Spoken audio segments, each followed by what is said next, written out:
Isaiah is very gifted in school, math and science. I would always hear how when kids got in the business, their grades would fall, and then most parents didn't care because they're like, oh, my kid's making money. Who cares? Like, we're all going to be rich.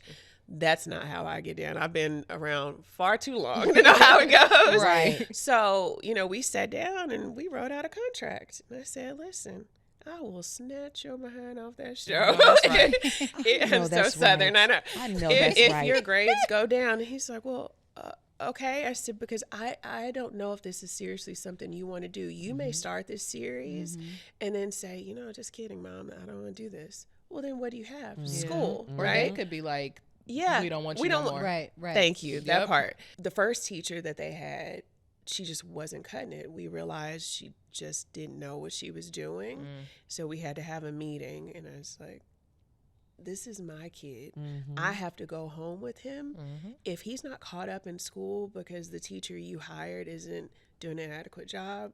And you're speaking about a teacher that was provided to the kids? Yes. Who were all child actors? Yes. Yes. Okay, we need to have a meeting. And I usually don't talk to showrunners. Like, there's a little bit of a distance, but when it comes to my kids' education, no.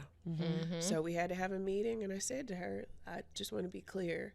If this continues to happen, I will take Isaiah off the show because I care more about his education than his fame. Her mouth dropped. And one of the other producers was like, I don't think I've ever met a mother like you that cares this much about your kid's education.